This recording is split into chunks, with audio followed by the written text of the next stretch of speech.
Chapter 8. Jon Snow had a smell. Cold had a taste. The wind brought both, iron bitter, old as stone, sifted with wood smoke, horse, lamp oil, the rank, nervous sour of men who lied to themselves. Beneath it, a thread the others never knew. Him. Not the white wolf padding silent under the wall, but the man who used to be, a shadow trotting at his heels. Ghost, the shadow thought. The wolf flicked an ear and went on. Above, the wall loomed like moon-pale bone. Its blue heart sang in the wind.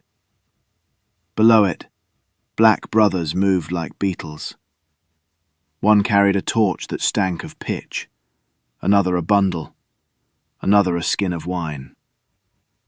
Their breath was a cloud each, hot and weak. The wolf marked them all, nose doing the counting man's eyes once did. The ice cells were colder than the night. Here the wall's chill bled out through iron grates and swollen timbers. The white wolf slid across frost-slick stone and crouched in shadow. The torch made honey of the bars, but the light did not reach far. Smells did. Blood. Clotted. His own. He eased closer and stopped. The slab of ice he knew was wrong. Empty. Frost had a memory. It kept the print of a body. A shallow hollowness rhymed like a tide mark. Melt scratched through it in oddly neat trails, as if warm hands or warm irons had lifted a weight, and the cold had wept where it once lay. A shred of black wool clung to a splinter. Wax. A faint sting of ash. A ghost of stranger's soap. Too many feet had come and gone here. Men he did not know. They had taken the smell away with them, muddled it, masked it. The empty place stank of number. I am here, the shadow thought. Where are you? Iron answered nothing. A narrow man kept watch, tallow, onions, old fear caught in his clothes like salt in wet wool. Wick names were bones the man tucked between the wolf's teeth. When the torch guttered, the wolf moved. Quiet is a kind of prayer. He was silent as snowfall, swift as a thought. The first bite is for the hamstring. Take the run from them. The second is for the throat. Hot wet met his tongue and he choked on the taste. Salt and iron and tallow and onions and man. The shadow flinched. Abomination, whispered something old. The wolf did not know the word. The wolf knew the way a body kicked without a throat. He held until the kicking stopped. He meant to leave the meat. He did not. A tongue is a traitor. It told him the truth of it. How sweet men are to wolves. How the warmth of them runs down the gullet and fills the belly and makes the world sharp and simple. The man pushed back from it, on the hunger. But the wolf was strong, and the night was very cold. When at last he tore himself away, he was panting, belly hot, muzzle red, the quiet so loud his ears rang. He went back to the empty slab. The not scent of himself fought the other taste until they were the same. I am here, he told the absence. I am not done.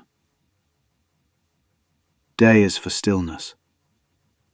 He lay up among pitch and sawdust in the builder's yard, where the sun could not find him, and men did not look.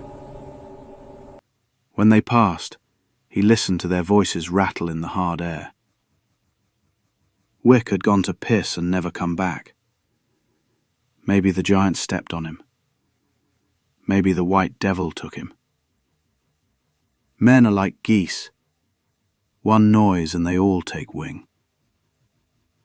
He slept, and dreamed running dreams, hare sour and crow bitter and fox thin, and knew his kindred far away. A she-wolf pacing river fog, a shag brother that stank of pine, a summer wood holding a third like a secret. They were there and not, as star-cold as the empty slab and as near as breath. The dream ended with the crack of a bowstring. He woke with his teeth bared. Night came cat-soft. He slid, shadow to shadow. The builder's yard again. The one he wanted smelled of oak shavings and lamp oil and the pride of straight lines. Othell. He had always liked the builders, men who made the world stand.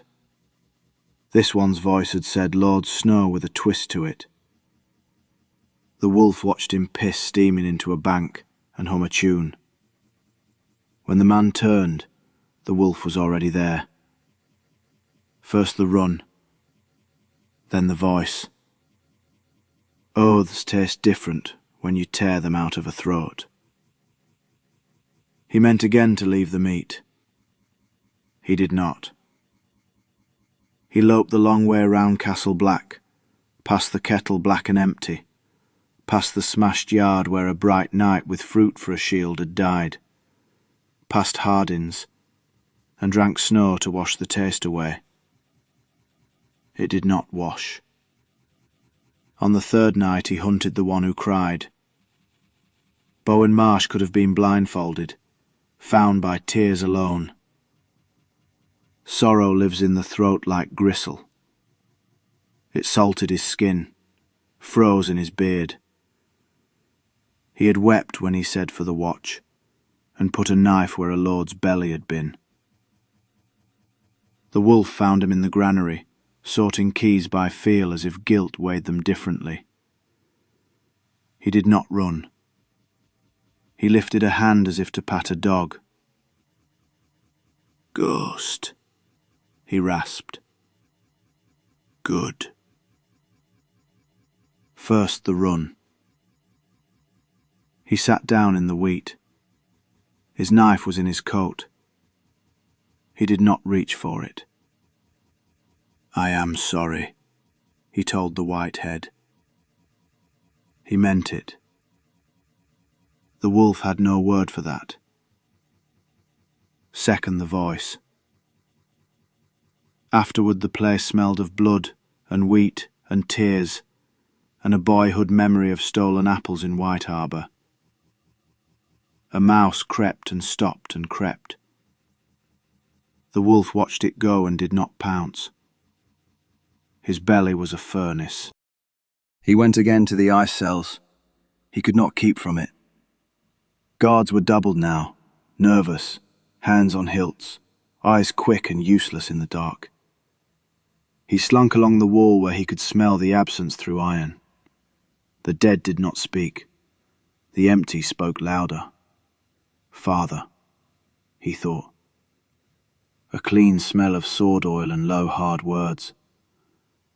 Rob, copper leaves fallen from a weirwood. Aria, rabbit run and laughter that asked no leave.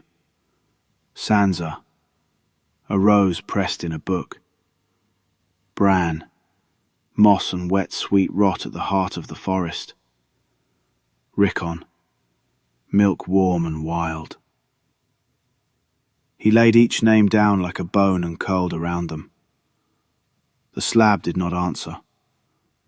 Somewhere, someone had taken him. On the fourth night the storm came. It came from the north, where all sharp things are born. The first flakes were scouts, melting in torchlight.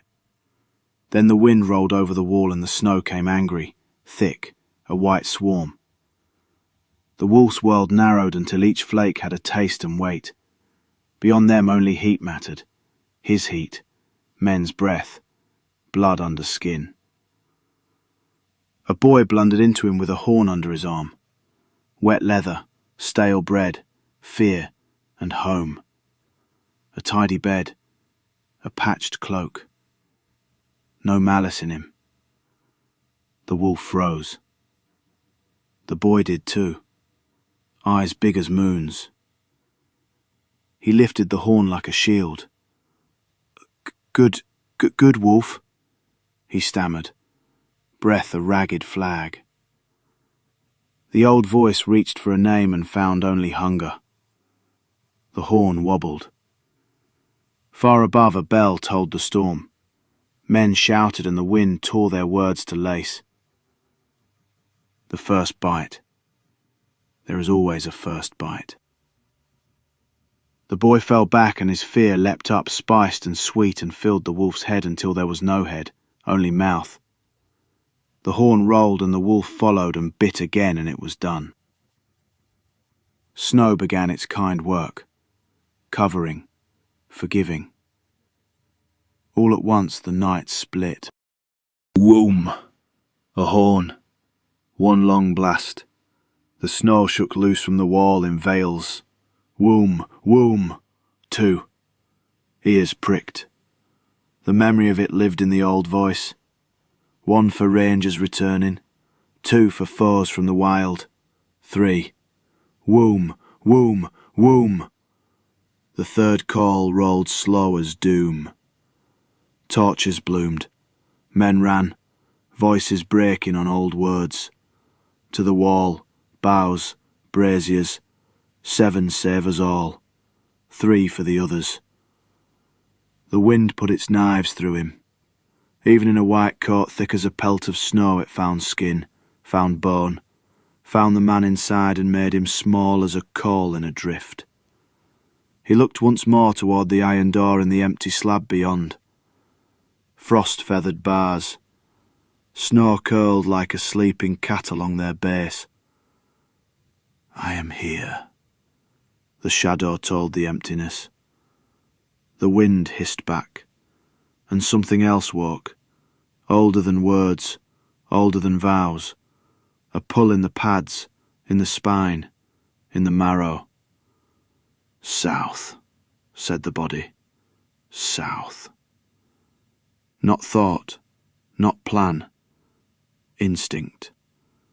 The smell of living woods, of smoke and dung and fat sheep, of warm barns and easy prey and rivers that did not freeze to the bottom. Away from blue cold, away from the knife wind, away. He turned his head to the wall where men swarmed the steps like ants in a storm. He turned it south to the dark beyond the kitchens, to the King's Road buried under white, to the long forests and low hills and the fat valleys after. Paws shifted, muscles set. He ran. The snow took him and gave him back, white in white. He ran because running is warmth and work and life, because running south would keep teeth in his mouth and breath in his chest, because something had been stolen from the cold place, and the cold itself was coming to take the rest. He carried an ember between his teeth as he went. Iron taste, old oath, empty slab, and it burned. The winds of winter, thought the small man inside the great white beast, and shivering shivered. And even in ghosts' furs I am cold. Behind him the horns kept calling. Ahead, the world narrowed to a single line of scent running south into the dark.